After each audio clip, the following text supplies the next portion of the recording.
नमस्कार साथियों।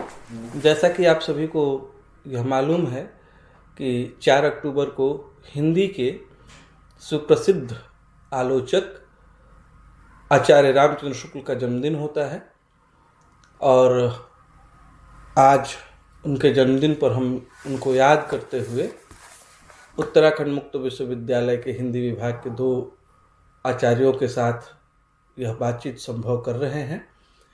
आपका हार्दिक स्वागत है। उम्मीद है कि आप लोग इस चर्चा से लाभान्वित होंगे।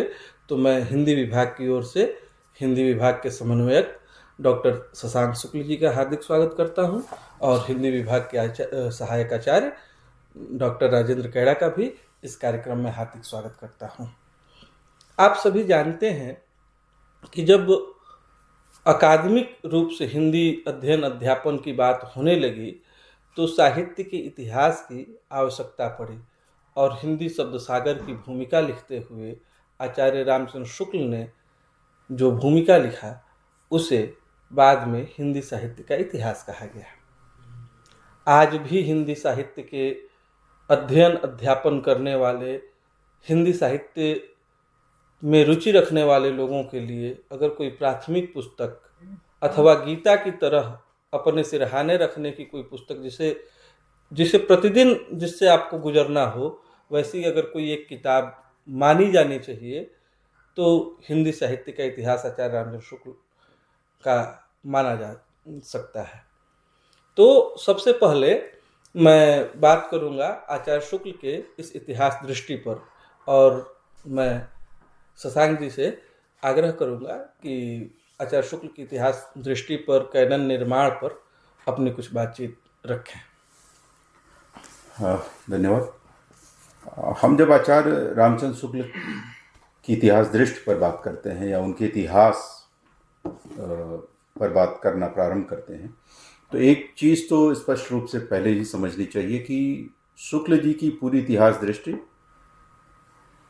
अवचेतन में या उसकी पृष्ठभूमि में कहीं भारतीय नवजागरण भी है, जिस पे प्रायः कम ध्यान दिया गया, और राष्ट्रीय आंदोलन भी है। शुक्ल जी के अनेक निबंध उस समय जो अंग्रेजी में प्राय थे वो राष्ट्रीय आंदोलन पर भी हैं, जिसपे शोधार्थियों को भी ध्यान देना चाहिए। एक चीज नवजागरण की इसी पृष्ठभूमि के संदर्भ से मैं शुक्ल जी के इतिहास के को देखने की प्रस्तावना इसलिए भी कर रहा हूँ कि उसके पहले जॉर्ज ग्रियर्सन का the modern vernacular literature of Hindustan नामक जो इतिहास आया था, उसमें एक औपनिवेशिक दृष्टि उसके पहले पूरी तरह से काम कर रही थी और काल विभाजन से लेकर प्रवृत्तियों के नामकरण, प्रवृत्तियों के निर्धारण तक और नामकरण तक पूरा वो औपनिवेशिक दृष्टि भी थी साथ में। शुक्ल जी जो अपने इतिहास के माध्यम से एक अकादमिक रूप से तो ये काम कर ही रहे थे, प्राथमिक रूप से, कि वो काल विभाजन कर रहे थे, सुव्यवस्थित ढांचा खड़ा कर रहे थे, नामकरण कर रहे थे और नामकरण के अनुकूल प्रवृत्तियों का निर्धारण कर रहे थे। हालांकि उसकी तमाम खामियां हैं और फुटकल खाते से लेकर तमाम, जिस पे बाद के अध्येताओं ने उसमें सुधार किया, जो इतिहास चक्र की गति में ये सामान्य सी चीज़ है कि नया पुराने का सुधार करता है, उसका विस्तार करता है। तो अपनी तमाम अंतर्विरोधों, खामियों के बावजूद शुक्ल जी के इतिहास में अनेक खामियां थी, बावजूद उनकी इतिहास दृष्टि हिंदी के अध्येताओं के लिए एक मानक इस रूप में भी है क्योंकि वो एक दृष्टि प्रधान इतिहास है।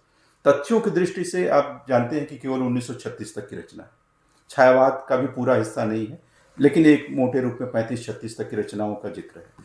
1936 से लेकर 2024 तक हिंदी साहित्य बहुत बड़े फलक पे, खासतौर से गद्य के रूप में तो पूरा साहित्य, कथेतर का पूरा साहित्य उसके बाद खड़ा होता है।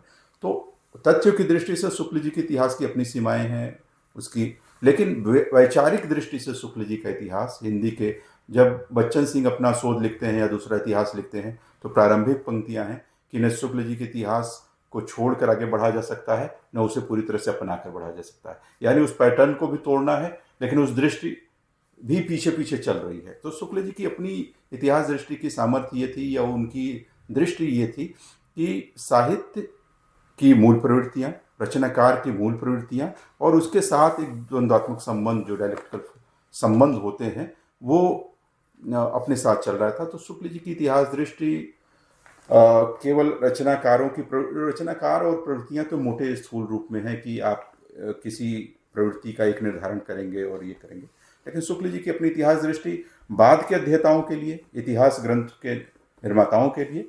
और हिंदी के मानस या चेतना निर्माण की दृष्टि से वो हिंदी साहित्य का इतिहास अपने ढंग से एक मील का पत्थर है हमारे सामने। और इसीलिए बार बार हम लोग शुक्ल जी के इतिहास की ओर लौटते हैं, चाहे वो सूत्रात्मक कथन हो, घनानंद पे कह दिया, मौनमती पुकार, प्रेमचंद पे कह दिया, सूर पे कह दिया, जायसी पे कह दिया, ढेरों कवियों पे जो शुक्ल जी की उक्तियां हैं, सूत्र वाक्य हैं, वो एक केशव पर कठिन काव्य के प्रेत वो मानक बने हुए हैं। और उसको बहुत लोगों ने प्रयास किया, जैसे विजयपाल सिंह ने केशव पर 2 मोटे मोटे केशव का आचार्यवत नामक ग्रंथ लिख दिया, लेकिन केशव पर शुक्ल जी की दृष्टि अभी भी वही है, बिहारी पर वही है, गागर में सागर, तो घनानंद पे मौनमती पुकार वही है। तो ये जो शुक्ल जी की आलोचना और साथ में उनकी इतिहास दृष्टि भी इसलिए प्रामाणिक अभी तक बनी हुई है कि उसके साथ ही आलोचनात्मक विवेक साथ में लगा हुआ है। वो जो कवियों पे उनके सूत्रात्मक कथन है वो ही शुक्ल जी के इतिहास को प्रामाणिक बना रहे हैं। तो इतिहास को देखने का आलोचनात्मक विवेक ये शुक्ल जी के इतिहास दृष्टि का एक महत्वपूर्ण संबल है। जब आचार्य शुक्ल साहित्य के इतिहास लिख रहे थे तो उन्होंने आरंभ में ही जनता के चित्तवृत्तियों को का संचित प्रतिबिंब कहते हुए 3 या 4 वो सूत्र देते हैं, राजनैतिक, धार्मिक, सांप्रदायिक, सामाजिक और आर्थिक। और जाहिर सी बात है कि जब आचार्य शुक्ल इतिहास लिख रहे थे तो कहीं न कहीं साहित्य का जो जनता का संचित प्रतिबिंब है चित्तवृत्तियों का, और जो इतिहास है उसके लिए जो इतिहास की वो ग्राह्य सामग्री ले रहे थे, कहीं न कहीं उसके पीछे मैक्स मूलर वगैरह के जो इतिहास थे वह इतिहास भी आचार्य शुक्ल के इतिहास की निर्मिति में शामिल थे। तो वो किस तरीके से उनके इतिहास को प्रभावित कर रहा था, या इस सवाल को ऐसे भी अगर मैं कहूँ कि आचार्य शुक्ल की समीक्षा दृष्टि या जो इतिहास की दृष्टि है या उसकी जो सामग्रियां हैं उसके इतिहास में बनने या उनके स्थान को निर्दिष्ट करने में क्या वो भूमिका निभा रही थी, इस पर आप अगर राजेंद्र सर बात करें तो बेहतर होगा। हाँ, मैं इस पर पूरे विस्तार से बात करूंगा। यही मैं चाहता था कि ये सवाल ही आप मुझसे पूछें। अच्छी बात है, आपने मेरे बताए हुए सवाल को और बड़ा कर दी। दरअसल जब हम रामचंद्र शुक्ल जैसे आदमी पर बात करते हैं तो हमको पृष्ठभूमि पर बात करना अनिवार्य ही होता है। और रामचंद्र शुक्ल की पृष्ठभूमि ऐसी है कि उसको छोड़कर आप बात कर नहीं सकते। इतिहास उन्होंने लिखा 1929 में। वो प्रक्रिया पिछले 10 साल से चल रही थी जब शब्द सागर का निर्माण हुआ। उसका नाम उसमें उन्होंने लिखा हिंदी साहित्य का विकास। निश्चित तौर पर वो विकास के आधार पर इतिहास को देख रहे थे, भारतीय दृष्टि को देख रहे थे। बनी बनाई कोई चीज उनके आगे नहीं थी। मैक्समूलर वाली जो आपने बात कही, ये उनकी चिंता का सबसे खास पहलू था। मैक्समूलर, ग्रियर्सन, विंसेंट स्मिथ, जितने ओरिएंटलिस्ट थॉट उस वक्त था, उससे शुक्ल जी का झगड़ा ही इस आधार पर था कि वो आध्यात्म की तरफ को भारत को धकेल रहे थे। आपको याद होगा बहुत बाद में एडवर्ड सईद की जो किताब ओरिएंटलिज्म आई, उसमें उन्होंने बहुत साफ कहा कि औपनिवेशिक शासन ने यह हमेशा किया कि उपनिवेश को एक झुंझुना पकड़ा है, उनके गरिमामय अतीत का, उनकी आध्यात्मिकता का। और शुक्ल जी इस बात पर बार बार व्यंग करते हैं कि आध्यात्मिकता के चश्मे सस्ते हो गए। वो इस बात पर व्यंग करते हैं कि लोग बिहारी और विद्यापति की कविताओं की भी आध्यात्मिक व्याख्या करने लगे। आगे के सुकवि जी हैं तो कविता ही नहीं तो राधिका का ये उनकी चिंताओं का मूल स्रोत था। और जहां शुक्ल जी की निर्मिति हो रही थी, आप बहुत शुरुआत में चली जाइए, 14 साल का लड़का न्यूमैन के आइडिया ऑफ लिटरेचर का अनुवाद कर रहा है। प्लेजर ऑफ इमेजिनेशन, कल्पना का आनंद, ये भी वो 1903 में कर चुके थे। और ये छप चुका था 1903 के आसपास सरस्वती में। एक और महत्वपूर्ण किताब है उनकी जिस पर बहुत बाद में ध्यान दिया, जब रामचंद्र शुक्ल और हिंदी आलोचना लिख रहे थे रामविलास शर्मा, उसके आप देखेंगे उसके पहले संस्करण में उस किताब का जिक्र नहीं। 1955 में उस किताब का जिक्र नहीं है। 57-58 में जब दूसरा संस्करण उसका निकलता है, तब वो अलग से भूमिका लिखकर रिडल ऑफ द यूनिवर्स की बात चर्चा करते हैं। हेकल की वो किताब उस वक्त दुनिया में तहलका मचा रही थी, और रामचंद्र शुक्ल जैसा हिंदी में बनारस में बैठा आदमी, उसको लगता है कि नहीं, मैं इस किताब का अनुवाद करूंगा। वो न केवल उस किताब का अनुवाद करते हैं विश्व प्रपंच नाम से, बल्कि 150 पन्ने की अलग से भूमिका लिखते हैं, जिसमें भारतीय ज्ञान मीमांसा के सारे स्रोत हैं। जबकि वो हेकल पर बात कर रहे हैं, वो जीव विज्ञान का आदमी है, वो रसायन विज्ञान का व्यक्ति है, वो विज्ञान पर लिखी हुई किताब है, लेकिन रामचंद्र शुक्ल उसका आधार ढूंढते हैं भारतीय न्याय में, भारतीय वैशेषिक में, भारतीय सांख्य में, और लगातार श्लोकों के साथ उसका तादाद में बैठा। ये रामचंद्र शुक्ल की निर्मिति है, जिसका जिक्र आपने किया। 2 लेख तो उनके बहुत फेमस हैं, बल्कि 3 लेख अंग्रेजी में लिखे हुए उनके बहुत सुप्रसिद्ध है। What has India to do, non corporation and non mercantile classes, और तीसरा हिंदी एंड इंडियन मुस्लिम्स, भारतीय मुसलमान करके उन्होंने एक अंग्रेजी में आर्टिकल लिखा था। और आप देखेंगे कि non corporation and non mercantile classes में वो लगातार असहयोग आंदोलन से उपजी हुई स्थिति और गांधी की भूमिका पर उस वक्त कटाक्ष कर रहे हैं। आपको याद होगा, आपसे तो मेरी इस पर बात हुई है, समीक्षा ठाकुर की एक किताब है जो गीता रहस्य और रामचंद्र शुक्ल के विचारों पर का विश्लेषण करती है, हाँ, और वो सुझाती है कि रामचंद्र शुक्ल जो है वो बुरी तरह प्रभावित थे तिलक से, वो उसी ग्रुप के आदमी थे। तो ये चीजें हैं जो रामचंद्र शुक्ल की निर्मित। इसमें एक और चीज मैं जोड़ना चाहूंगा, उनका जो केंद्रीय तत्व है, उनका जो केंद्रीय थॉट है, जैसे क्या कहते हैं, जैसे बीज विचार है, वो है कविता क्या है। ये प्रश्न है कि कविता क्या है। इसको शुक्ल जी लगातार व्याख्यायित कर रहे थे कविता क्या है, और उनका ये निबंध लगातार लिखा जा रहा है। हाँ, वो तीन तो उसके 1909 में पहली बार प्रकाशित हुआ, और 41 में अंतिम, 1929 में उसका एक और अंतिम रूप आया बीच में। और काफी मजेदार है कि इन तीनों निबंधों के आरंभिक वाक्यों को केवल देखें तो उनके थॉट प्रोसेस का पता लग जाता है।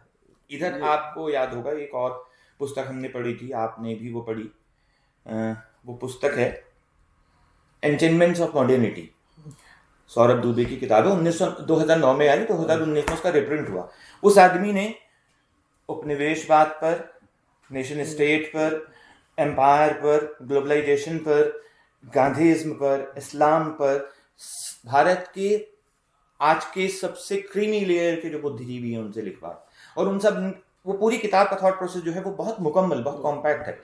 मुझे बड़ा आश्चर्य हुआ कि उसमें एक बड़ा 30 पन्नों का आर्टिकल रामचंद्र शुक्ल पर, इतिहास दृष्टि पर है, और न केवल इतिहास दृष्टि पर है, वो उसका टाइटल है कि moment of criticism in Indian nationalist thought, कि वो आलोचना कहां से उभर कर आ रही है, जो आप कह रहे थे कि उनके उसमें राष्ट्रीय आंदोलन बहुत उसमें अच्छा, उसका विश्लेषण बहुत अच्छा है।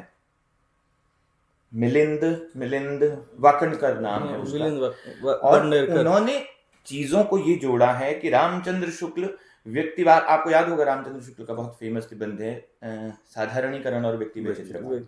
वहां शुक्ल जी कहते हैं कि हम व्यक्ति पर आश्रित होने वाले लोग नहीं हैं। एक व्यक्ति का चरित्र कुछ भी हो सकता है, और एक बड़ा साहित्यकार किसी कुरूप और दुश्चील महिला को भी ऐसे पोर्ट्रे कर सकता है कि आप उससे प्रभावित हो जाए, लेकिन वो भाव तो लाएगा, विभाव नहीं हो पाएगा, आलंबन आप उसको पूरी प्रकृति का नहीं बना पाएंगे। तो ये व्यक्ति से हटकर एक पूरी सामूहिक चेतना पर जो जोर रामचंद्र शुक्ल का था, वो कहते हैं कि रामचंद्र शुक्ल एक बड़ा कैनन बना रहे थे। कैनन इसलिए बना रहे थे क्योंकि उनको वहां से वो जोड़ते हैं हिंदी और उर्दू के विवाद को। ये बात बहुत मानी हुई बात है कि हिंदी और उर्दू के विवाद पर शुक्ल जी जब लिख रहे थे तब तक वो विवाद लगभग समाप्त हो चुका था, हिंदी प्रतिष्ठित हो चुकी थी, लेकिन उसके बावजूद आप आधुनिक काल का विश्लेषण रामचंद्र शुक्ल का पढ़ेंगे तो रामचंद्र शुक्ल लगातार हमला कर रहे हैं, और बगैर आक्रामक मुद्रा, बहुत साधारण तरीके, कोई प्रश्न बहुत बात तक नहीं उठा कि रामचंद्र शुक्ल के इतिहास में गालिब क्यों नहीं है, मोमिन क्यों नहीं है, या उर्दू गद्य क्यों नहीं है। उस वक्त बहुत सारा उर्दू गद्य लिखा जा रहा है। इनफैक्ट आप देखिए, जब आचार्य शुक्ल इस्लाम वाले पक्ष को, एक तरफ तो भक्ति काल के उदय की पृष्ठभूमि को बताते हुए वो लगातार इस्लाम की आलोचना कर रहे हैं, इस्लाम की आलोचना नहीं की है, मैंने इस्लाम के आने की, उसके प्रभावों की और उसकी, और जैसे ही वो जायसी ग्रंथावली या सूफी साहित्य पर बातचीत कर रहे हैं तो उस अद्वैत को, इस्लामिक अद्वैत को भारतीय अद्वैत के साथ कैसे जोड़ते हैं, उसका वो जो रामविलास शर्मा की किताब है, लोक जागरण वाली किताब, और हिंदी प्रदेश नहीं, लोक जागरण और हिंदी साहित्य आचार्य शुक्ल की निबंधों की वो है, और एक लंबी भूमिका है रामविलास शर्मा जी की।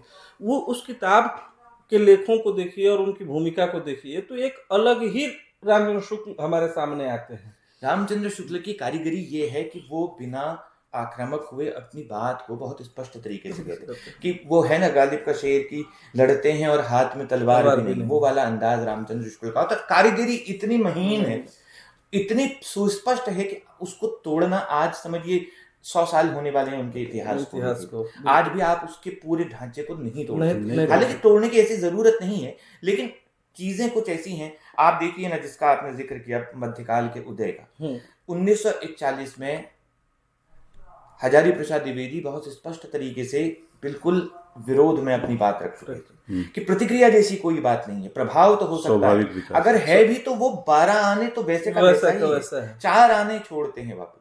उसके बाद उस विवाद में कूदते हैं रामस्वरूप चतुर्वेदी, उस विवाद में कूदते हैं नामवर सिंह, उस विवाद में आते हैं रामविलास शर्मा, उस विवाद में आते हैं पुरुषोत्तम अग्रवाल, उस विवाद में आते हैं आपके वो माधव भाड़ा आते हैं, इतिहास वाले जो आपके वो मित्र हैं वरिष्ठ सुधीर चंद्र वो उसमें आते हैं। तो वो सब, वसुधा डालमिया आती है कि कैसे वो जो भारतेंदु पर लिखी किताब है नेशनलाइजेशन ऑफ हिंदू ट्रेडिशन, उस विवाद में कूदती हैं। दूसरी तरफ से फ्रेंचेस्का ओर्सेनी। तो ये वो विवाद अब तक चला हुआ है कि हम किस तरीके से हिंदी उर्दू के विवाद को सुलझाएं, हम किस तरीके से स्त्रियों की उपस्थिति को सुलझाएं। तो ये रामचंद्र शुक्ल की वो मुकम्मल कारीगरी है जो जिसकी बखिया उधेड़ने की ताकत अब तक नहीं पैदा हुई। हालांकि उस पर जैसा हम कहने कि लगातार काम होते हैं और हमारी भी समझ नहीं विकसित होती है। जैसे रीतिकाल को लीजिए, जो रीतिकाल पर शुक्ल जी ने लिखा, हालांकि शुक्ल जी ने बहुत जैसे कहते हैं कि प्रशंसात्मक वाक्य भी लिखे, लेकिन जो बात थी जो उस वक्त चल रही थी कि ये स्त्री की उपस्थिति बहुत खराब तरीके से है, अश्लीलता है, ये तो वो जो है वो कैनन बन गई, नरेशन जो है वो जस का तस रहा। अब जाके चीजें बदल रही हैं, सुधीर पचौरी हैं या कोई भी और भी तमाम रीतिकाल के अध्येता देख रहे हैं। तो थोड़ा सा रस भंग करते हुए मैं रस की ओर पहुंच रहा हूँ। आचार्य शुक्ल की जो रस संबंधी दृष्टि है, उन्होंने एक बड़ा ग्रंथ लिखा है रश्मिमांसा, और लगभग आचार्य शुक्ल की आलोचना दृष्टि को देखें और उसको समीक्षित करें तो एक रसवादी आचार्य की तरह हमारे समक्ष आचार्य शुक्ल प्रस्तुत होते हैं। उनकी रस दृष्टि पर अगर कुछ कहें तो बेहतर हो। शुक्ल जी को वस्तुतः रसवादी आचार्य ही कहा गया है, सैद्धांतिक समीक्षक के तौर पर। हालांकि हिंदी में जो व्यवहारिक समीक्षा और सैद्धांतिक समीक्षा का चलन रहा वो स्थूल रूप में ही आप इसको समझिए। व्यवहारिक आलोचना, और जैसे नामवर सिंह कहते हैं कि मैं तो सैद्धांतिक आलोचना को आलोचना ही नहीं मानता, एक वक्तव्य में हंस में एक साक्षात्कार में उन्होंने कहा, और मैनेजर पांडे पुरुषोत्तम अग्रवाल को समीक्षक नहीं मानता। ये उनका एक साक्षात्कार 2005-06 के आसपास छपा। ये जो स्थूल दृष्टि विकसित हो गई हिंदी आलोचना में कि सैद्धांतिक समीक्षा मतलब समीक्षा नहीं है। समझने वाली बात यह है कि जब कोई भी बड़ी व्यवहारिक समीक्षा आती है, चाहे वो नामवर सिंह की हो, रामविलास जी की हो, तो बिना उसके सैद्धांतिक पुष्टि या बिना सैद्धांतिक पृष्ठभूमि के वो व्यवहारिक आलोचना भी नहीं हो रही होती। आपकी नींव अगर मजबूत है, गहरी है, तभी आप ऊपर बड़ा महल खड़ा करते हैं। व्यवहारिक समीक्षा वो ऊपर खड़ा हुआ महल ही है। सैद्धांतिक समीक्षा हर व्यवहारिक समीक्षा के मूल में होता है। बिना सिद्धांत उसमें नहीं होगा तो वो फिर भाववादी समीक्षा कब बन जाएगा? वो तो शांति प्रिय चतुर्वेदी वाली।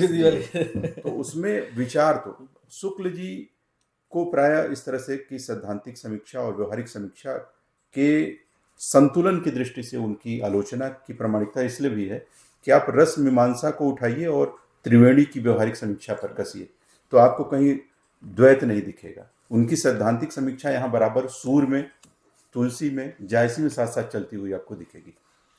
तो रस वाली जो बात है और हृदय की साधनावस्था, सिद्धावस्था, जो टर्म वो देते हैं रस के संदर्भ में कि साधनावस्था क्या है, रस दशा क्या है, तो रस दशा आपको सूर की उनकी व्यवहारिक समीक्षा में भी साथ साथ दिखेगी। साधनावस्था और सिद्धावस्था को उन्होंने रीतिकाल और या तुलसी और सूर के कि वो जीवनोत्सव का काव्य है और ये साधनावस्था का काव्य है तुलसी का, क्योंकि जीवन के बड़े संघर्षों को समेटता है, और वो सिद्धावस्था का काव्य है सूर का, या फिर रीतिकालीन पूरा काव्य सिद्धावस्था का काव्य है, प्रेम का, श्रृंगार का, क्योंकि ये जीवन समाज के बीच से विकसित नहीं हुआ है, बड़े फलक को नहीं। तो शुक्ल जी की जो रस दृष्टि है वो कोरी सैद्धांतिक उस रूप में नहीं है कि जैसे कि आप वामन की का रीति संप्रदाय है, या अभिनव गुप्त का ध्वन्यालोक लोचन है, या ध्वन्यालोक है, या भामा का काव्य अलंकार है, उनकी सैद्धांतिक समीक्षा, जैसे रस मीमांसा के आप निबंध पढ़ें तो उसमें व्यवहारिक उदाहरण भी आपको कविता के ढेर सारे मिलते चलते हैं।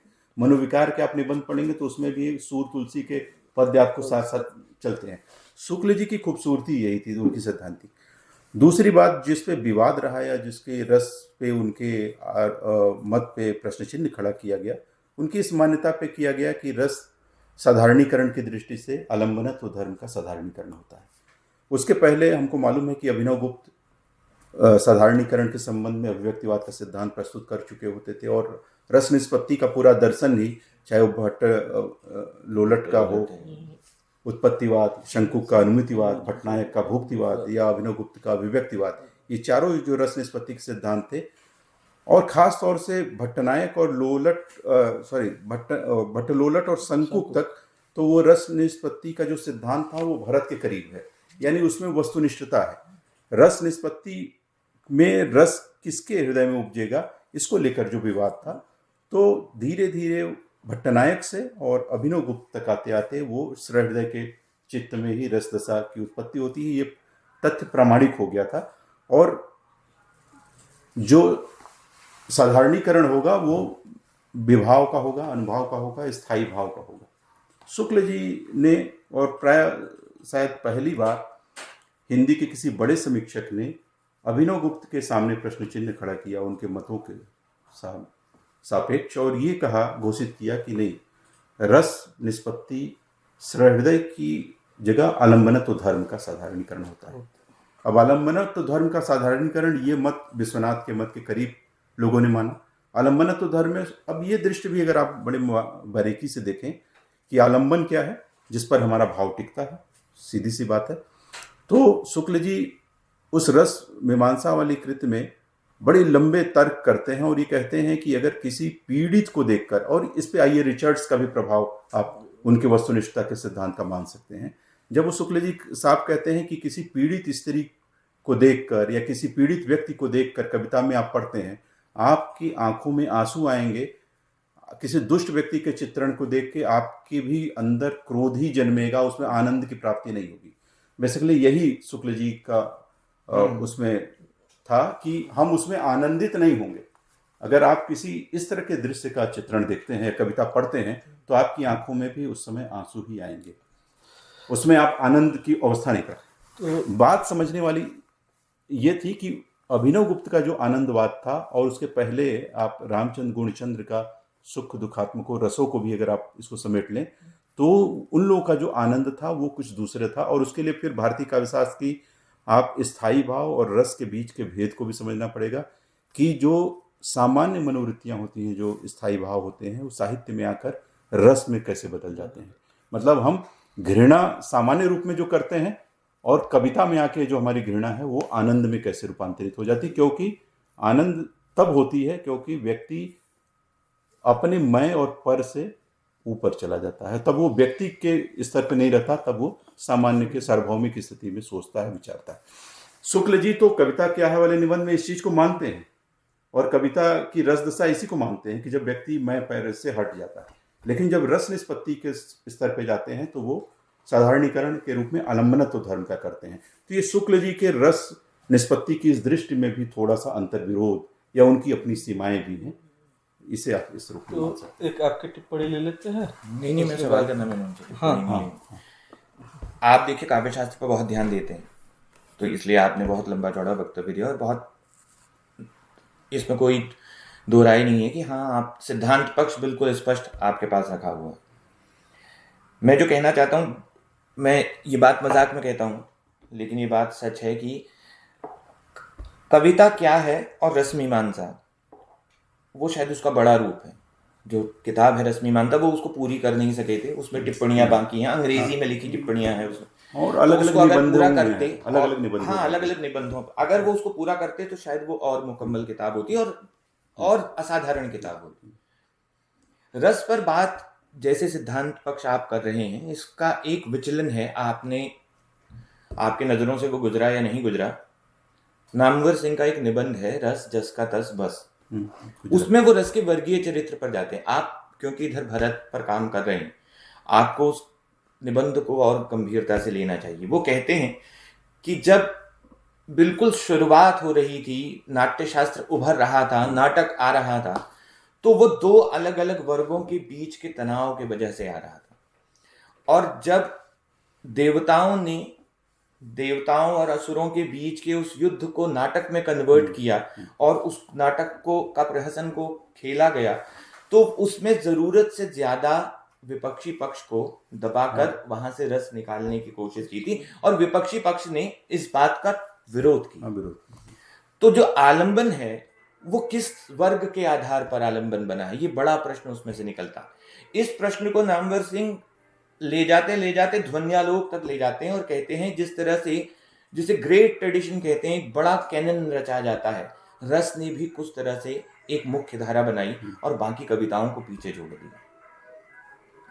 आप भी जानते हैं, सब लोग जानते हैं कि कविता को देखने की जो दृष्टियां थी, उसमें से कोई भी न पूरी तरीके से लगती थी और न कोई इतनी अधूरी थी कि उसको छोड़ दिया जाए। आप बहुत इत्मीनान से हम ये बात कह सकते हैं कि अलंकार कोई बहुत छोटी दर्शन नहीं था, इनफैक्ट वक्रोक्ति छोटी या मतलब जो सबसे छोटा मानने जाने वाला, और ये सारे जितने काव्य की आत्मा वाले झगड़े हैं, ये दरअसल उस समय ऐसे झगड़े उस तरीके से नहीं थे जैसे हम आधुनिक के बाद देखते हैं।